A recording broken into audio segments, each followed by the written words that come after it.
There's a specific kind of horror that doesn't scare you with monsters or chases. The kind that doesn't explain itself and just lets the gameplay and visuals do the talking.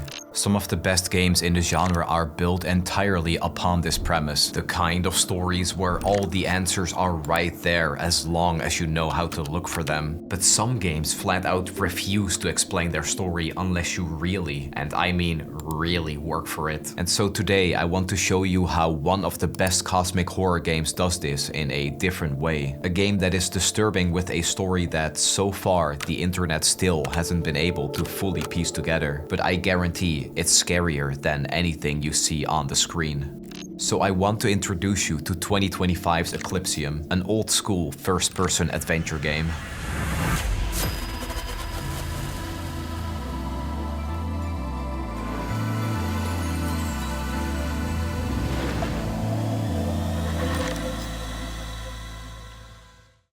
We start the game as the desperate wanderer, a man who doesn't get a name, doesn't get a face, and honestly doesn't even get the dignity of understanding why he just woke up in a hospital room.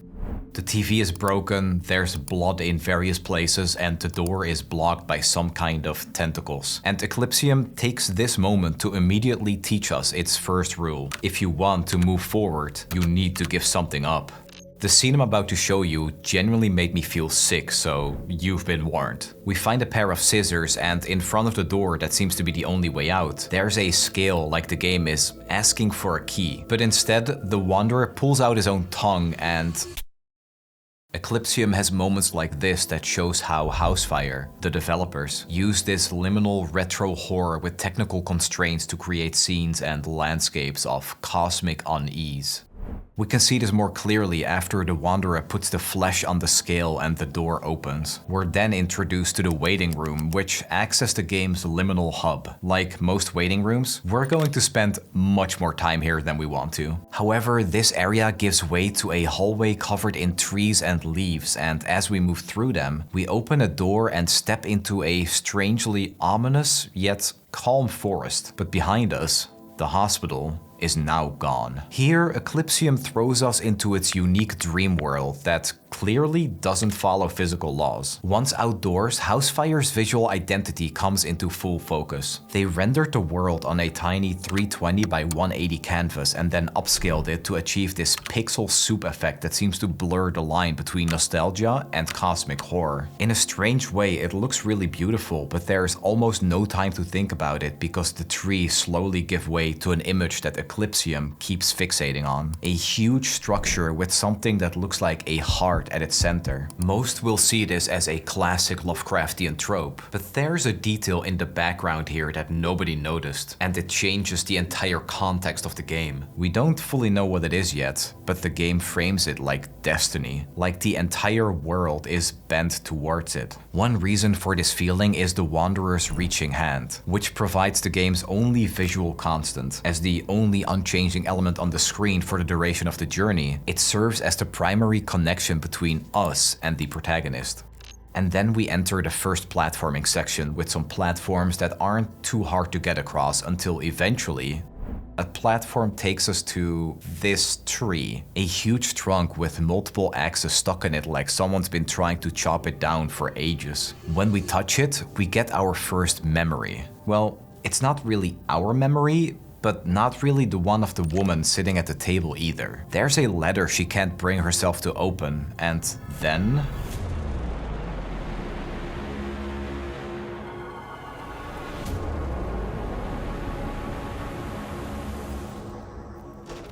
The flashback ends with the image of a knife, and when we wake up, the Wanderer unlocks the cutting instrument ability to turn his hand into a blade. I called it an unchanging element, but that wasn't entirely true because now we can destroy objects that block our path. This is the core progression of Eclipsium, acquiring different tools by stepping into moments of trauma and coming back changed. Because by standard gaming terms, this can be considered a walking simulator. And if we're being honest, a game is quick to fall into this category when there is no combat or inventory management, but Eclipsium fully embraces the genre where movement becomes the narrative.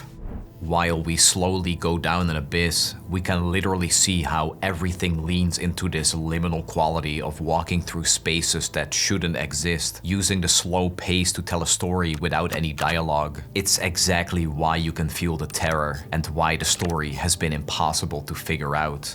And at the bottom of this mountain, we enter the next section of the game, so prepare for something extremely disturbing.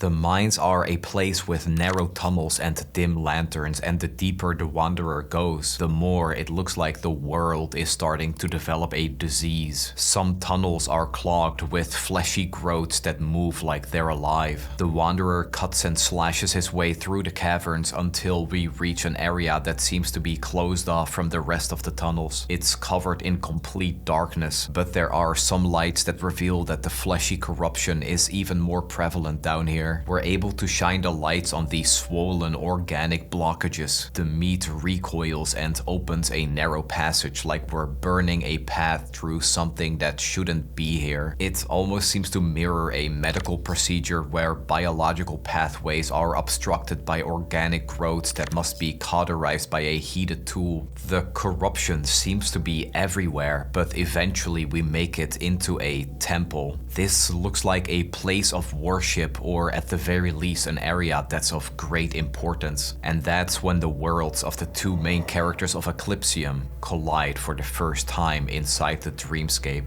Within the temple is a woman whose likeness appears everywhere, posed like some kind of saint, which is interesting because the entire experience so far in the world of Eclipsium has been mutilation and rot. It's pairing worship with decay like it wants us to make the connection ourselves. The lady disappears, so without skipping a beat, the wanderer digs into his chest and rips out his heart. He places it into the familiar looking shrine at the center. We can hear a loud heartbeat, and the sun and the solar system attached to it lights up and begins to rotate. Nothing about Eclipsium's story seems to make any sense, but from what we can see, the symbolism is very strong. A lady at the center of the universe, a heart being ripped out when she disappears. This person is important, but we have no idea of knowing why. It was at this point in the game that I, and I'm sure most other people that tried this game, stopped asking that exact question. The game clearly isn't ready to give answers just yet. We're inside a tunnel with a strange door. The wanderer places his hand on it, and we enter another flashback of a woman's hand getting an IV put in. The moment the needle goes in, the flashback ends immediately and the wanderer's hand gets pierced. The door drinks the blood, and we're rewarded with another ability. This time, it's not a knife but an optical instrument that uses the hole that was just created to reveal hidden pathways and structures. This is also where the game starts feeling like it's actively attacking your senses even more. Everything shifts into bright, cold tones like the world has been X-rayed. The path leads us back into the woods where we see a glowing feminine figure in the distance behind the trees. The only thing to do now is move forward because that's what the temple and symbolism have trained us to do. We should treat her like this holy guide, except this time it's a trap. The being is attached to a huge anglerfish that eats the wanderer and sends us straight back to the waiting room. The game is actively taunting us, saying, "You wanted the story? You wanted her? You don't even know what you're chasing." When we exit the waiting room, we arrive at the next major chapter of the game. The village is different from everything we've experienced until this point because this is where Eclipsium stops being a walking simulator. I know I'm using this term a lot and it usually means something negative, but I mean it in the best way possible for this game. Immediately, the landscape reveals a well in front of us, a lonely hut to the right, and a looming church in the distance. This place has everything you'd expect from a farm, including a scarecrow standing watch over a field and a barn right behind find it. As the Wanderer slowly opens the barn door, a foul stench greets him from the darkness in the back. The pixel soup visuals always keep the world's terror shrouded in uncertainty, but as we approach the back of the barn, we find a carcass holding one of the 3 keys needed to open the passage deep below the village. But it's the ability to roam around in this world that really shows just how hauntingly beautiful it all is. Everything is gorgeously messed up, like when I went to the docks to do some fishing and on the way back it started raining fish. Or the witch's cabin that somehow had the coziest vibes in this low poly style. For just a brief moment, it's like the world is pretending to be a normal game. But the village is still built around a ritual. We collect the keys, we open the hidden passage, and it leads to another grotesque corridor. It's blue, pulsing and vibrating to the point that it looks more like an artery than a tunnel. As we slowly reach the end, we meet her again. This screen is the exact moment when I knew I wanted to make this video. In front of us there is a massive version of the lady we've been seeing. The camera locks onto her and we're forced into eye contact. It's extremely unsettling, and at the same time we're supposed to navigate the cave system without being able to look away from the presence. The place we're in is surrounded by carvings and religious imagery that suggests someone worshipped her like a god. Eclipsium treats this figure as its own version of a classic elder sign, a recognizable anchor in a sea of madness that draws us deeper into the heart of the eclipse. Eventually, she guides us towards her eye, and the pupil becomes a doorway. So, we step inside. And this is one of the ways that Eclipsium does cosmic horror, the non-Euclidean dread by using impossible architecture. When the Wanderer walks through a door, it flips the world or splits our vision to create a new hallway. The game shows that the real world is just a thin skin over a much more terrifying reality. But at the same time, it doesn't feel like it's trying to kill anyone. The massive structures and celestial bodies simply show a scale where the protagonist is completely irrelevant. Eclipsium takes about 3 to 4 hours to complete, but within only 1 hour of playing, we're transported back to the waiting room for the 3rd time. The same liminal space that leads the Wanderer to the hospital room where this nightmare started, but this time there's a giant key on the bed. So the Wanderer picks it up and hoists it over his shoulder like it's a log, and the door leads us back into the village. And this is what I mean with non-Euclidean geometry. In the real world, geometry follows fixed rules. If you walk through a door and turn around, you should be back where you started. But Eclipsium constantly breaks those rules because this time, the door puts us in front of the church. There's a giant keyhole on a hill, and the Wanderer, despite losing several body parts, still has enough strength to lift up the key and put it into the lock. The key goes straight in and the door to the church opens up. We climb the ladder to the top of the building, but things get much worse from here. After ringing the bell, the entire area goes up in flames with people standing around an altar. The lady appears again, but it looks like she's being condemned by chanting villagers. The word they keep repeating over and over is Alundus, which I have no idea the meaning of. I found a small hint by looking at the soundtrack on YouTube, because it's called Alundus Humiliation. A burning at the stake in a small farming village usually points to one thing: a harvest sacrifice. It's the idea of a dying god, an entity that must be destroyed in the winter so the world can bloom again in the spring. When we reach her, we enter another memory in the hospital.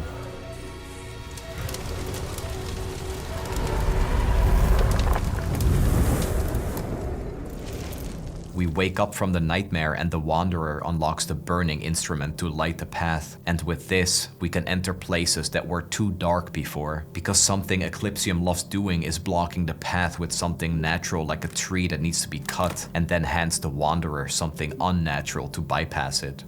The village goes up in flames, and slowly, we're being led into one of my favorite sequences I've ever experienced in a game. The Wanderer follows the path and we slowly start seeing something that shouldn't be surprising in a game like this, but it still caught me off guard. Pigs are being carried on hooks, thousands of them, and they are all being moved to a factory that kind of looks like another large cathedral. We follow the pigs into the slaughterhouse because Eclipsium wants us to understand the metaphor before it explains anything, and it's clear that we are on the same track because we're not special in this world. The Wanderer is simply the next body being delivered. This area is honestly beautiful because of the game's visual style. It's grotesque, it's intriguing, and the entire journey, I just really wanted to see where the pigs were going. We've been traveling the same path that every single one of them has been taken to, so the Wanderer's abilities don't matter because really we're just another pig on a hook being fed to something. At the end of the factory, we finally find out what it is we're being led to. It's this huge mouth that looks to be fused to the floor, and slowly, together with countless other pigs, we're being dragged towards the mouth. The Wanderer gets dropped and slides down the beast's throat until we land in a pool of blood. We're clearly inside its stomach, judging by the flesh and pulsing organs that can be seen everywhere. But at the end there's an altar, and so, without hesitation, the Wanderer pulls out his eye and offers it up. The blood transforms into a strange glass orb that we take with us, and at the same time, the inside of the beast turns pale. It looks drained of life, and somehow we find ourselves back at the entrance to the slaughterhouse. While we were inside, a strange black spiral formed above the horizon. This symbolizes the absence of a moon. In many mythologies, the moon represents cycles like light in the dark and femininity. Perhaps its absence shows that this broken world is now missing its natural guiding light. And to be honest, it's still difficult to say what this means exactly at this stage of the game. It's been difficult in general to say what any of it means, but again, it's hard to ignore the symbolism. The world is trying to tell us something. We just don't know what it is yet. We approach the shoreline, and lucky for us, it seems the Wanderer holds all the answers the game is not spelling out for us. He holds the orb in front of the darkness, and it starts to drain away the sea as well as the black spiral. The desperate Wanderer gave up his eye to bring back the moon, or perhaps the Wanderer gave up his eye to bring his guiding light back. With the ocean floor now exposed, we can walk through the seabed and see that there's dead life and stranded creatures everywhere. This is another Lovecraftian trope because it feels like we're being treated as a specimen. The protagonist is a patient that is being operated on by the laws of a universe only they can comprehend. The things that make this game so hard to look at, like shifting perspective and the visual effects, literally function as the video game version of going insane. The path is desolate and the lighting is bright here, but then Eclipsium does its favorite trick again, where it puts a doorway where no doorway should be. This time inside the body of something dead that's been hollowed out. A massive whale carcass that is bigger on the inside than it is on the outside. Just like the minds, the inside of this whale are also corrupted, and from here we reach a new area that functions similarly to the village. The Submarine is a puzzle-heavy sequence where all three hand abilities matter. We cut chains with the cutting instrument, reveal hidden wiring with the optical instrument, and we light dark hallways with the burning instrument. But as we'll find out soon enough, the Submarine is damaged, so we need to swim through flooded sections and redirect the power to eventually reach a room where we can... Okay, stick with me here. See back in time with the optical instrument to see an explosion that must have been the reason why the submarine sank. This is how we find the nuclear reactors, but it needs two people to pull the levers, so the lady manifests and helps the Wanderer pull the levers at the same time. Eclipsium plays this moment somberly, like they both agree to something they'll never be able to take back. But now that the fuel rod is exposed, we touch it and we're transported to an area that makes even less sense somehow. An ancient temple with a vase, and upon touching it, it starts releasing a cloud and we wake back up at the submarine. But now there are alarms going off, everything is upside down, and we're desperately trying to scramble our way out. We're back at the forest. This marks the exact moment where Eclipsium fully locks into cosmic horror. As the Wanderer moves through the forest, more strange things are starting to happen, like this wooden walkway that leads to a body of water with the heart tower in the distance. There's a boat that we can use to get closer to the megastructure that has remained just out of reach since the journey began. The sky is dark and red with tentacles growing below the tower, but this has to be it, right? We can finally see what it actually is. But then the tower starts to rotate. I love everything about this scene so much. The boat ride, the fleshy tower, the music, all of it. It's Lovecraftian in the absolute best way possible. But we'll get back to the tower later, because while the boat passes through the fleshy growths, we enter the base and we're back at the I would be lying if I said I wasn't a little annoyed by the fact that the game transported us to the waiting room once again. It felt like we were finally getting some answers, and the whole sequence of slowly moving towards the heart tower was incredible. But all roads in Eclipsium, no matter how cosmic, end up in the waiting room of the same hospital. It was during this sequence, reaching the heart tower and ending in the waiting room, that I finally noticed a small detail on the wall that recontextualized the entire game. The clock is always stuck at the same time, which means the entire game so far has taken place in a single moment. And when we enter the next section, it starts to make a lot more sense, because there's a metal pin jammed into the ground, and when we hit it, the pin explodes and the walls that hold the room together fall down. It's not fully clear at first, but this is when we enter the most surreal section I've ever seen in a game. There are different areas that are put together on an infinite loop, each one with a different puzzle that usually requires us to fall infinitely until we drop at the right platform. Every removal of one of the pins swells the music into something almost triumphant, and the game makes that feel really good, which is important because Eclipsium is constantly asking whether you understand the cost of what you're doing or if you're just following the forward motion.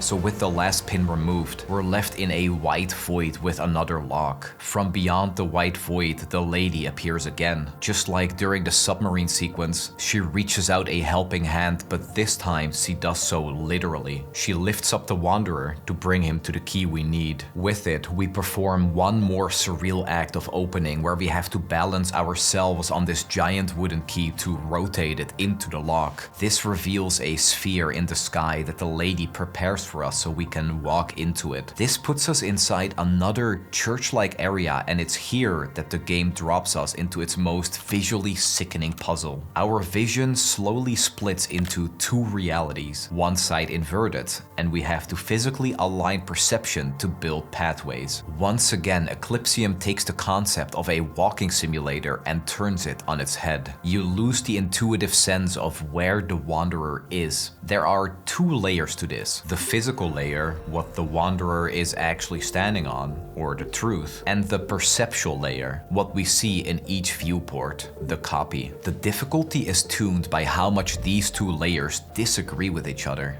There's a door at the end of this mind puzzle, and that's when our vision is restored. Inside the room, the lady is sitting on a throne, but when the Wanderer tries to approach her, the floor collapses and we're back in the waiting room. There's a pounding on the door, and when we approach it, the door bursts open and a pig comes out, and then another pig. And another. They appear from everywhere, splintering walls and shredding doors until they reach the final blockage. With one last surge, they burst through, and we find ourselves standing back at the cathedral. I'm in love with this scene in particular, where you can see the pigs walking like humans. They slowly approach the gap that we fell through, where they stand up and drop into the hole. The bodies stack up until eventually it creates a meat bridge for us to cross and see the lady. The obvious question we need to ask is why they appear from the hospital to help the Wanderer. And the obvious answer would be because we saved them from the Slaughterhouse, but I think it goes much deeper than that. Throughout history, pigs are frequently used as sacrificial animals to bridge the gap between the mundane and the divine. The Wanderer is trapped in the hospital in their own mental state, so the pigs destroy the physical structures of the hospital because they represent his mental barriers. This way, he can enter the cathedral for real. But when we cross across the flesh pit, a snake emerges in a spiral pattern and immediately eats the wanderer. It's impossible to progress because the snake is guarding something, so we have to start the final puzzle. We enter a painting that acts as its own pocket reality, containing yet another frame we can physically step into. There are 3 of these worlds in total, but the environment of the painting we're standing in infects the one we're carrying. For example, if we take a canvas of a frozen forest into a room with a fireplace, the season shifts, melting the winter into summer right in your hands. It's a beautiful scene of abstract logic, all serving the goal of recovering 3 fragments of a broadsword hidden across these layers. We exit the painted world and we go back to the snake, but this time, when the creature tries to eat the wanderer, we drive the sword through the head and kill it. The snake turns into a skeleton that we can use as stairs, and that's exactly where we need to go to reach the heart of the tower and to meet the lady. But before we do, does this look familiar to you? This is a snake in a spiral with a sword right through the middle. It's admittedly pretty difficult to make out given the cramped angles the cathedral provides, but there is an ancient Greek symbol known as the rod of Asclepius that captures exactly what this moment represents.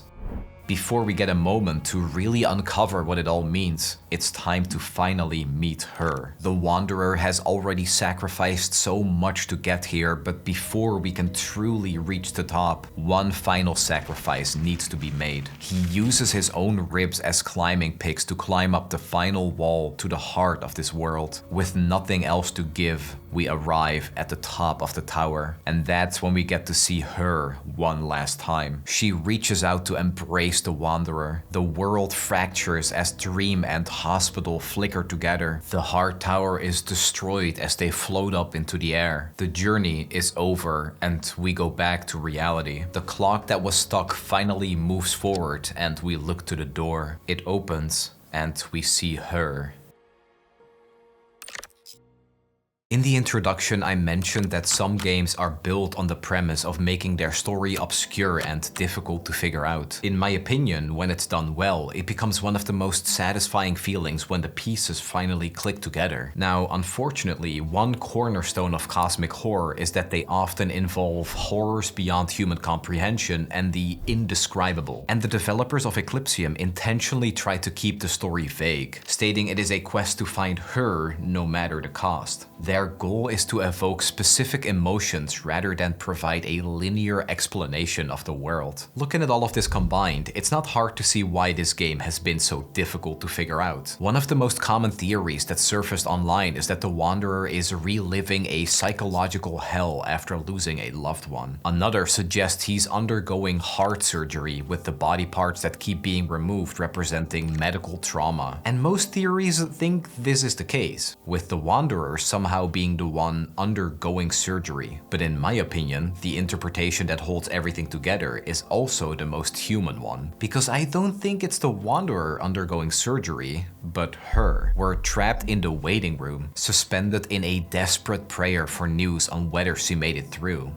Remember the very first memory? The woman who can't open a letter? That was her diagnosis. And suddenly, all of the Wanderer's sacrifices make a lot more sense too. He cuts out his tongue because there are no words that can fix this. He tears out his heart because watching someone you love suffer feels exactly like that. He gives up his own eyes so she can see the moon again, so she can have hope when everything feels black. The lady that posed as a saint in the temple is literally how he sees her, as the center of his universe. The fleshy corruption in the minds is the disease spreading through her body. And lastly, the rod of Asclepius is an ancient Greek symbol of medicine and healing. The snake represents disease and mortality, while the sword through its head represents the Wanderer's refusal to let death win. The horror is loving someone so much that you tear yourself apart to save them, and knowing that despite every sacrifice, you might still lose them. But the ending is hopeful. The lady shows up behind the door because she survived the procedure, and I found an even bigger piece of evidence in the soundtrack on YouTube because the music that plays during this part is called Hi. The Wanderer and the lady finally get to see each other again, and that's the moment time starts moving forward. This is the best explanation I could find by piecing several different theories together. Eclipsium doesn't need to spell everything out because it trusts you to feel it. The entire game is about that moment of waiting, where all you can do is sit there and hope, powerless against forces beyond your control. And when the door finally opens, all the cosmic horror, all the impossible geometry, all those sacrifices, they collapse back into a simple human moment. Something you'd say to someone when you finally get to see them again. A simple hi. So as always, thank you for watching. The full explanation of this game isn't perfect and it leaves a lot up to interpretation, but it seems that was a deliberate choice by the developers. And unless they make it public, we might never find out what everything truly meant in their eyes. But with all of that said, if you enjoyed this video, make sure to like, comment, and hit the bell notification icon to stay up to date. And I'll see you in the next Cosmic Lore video.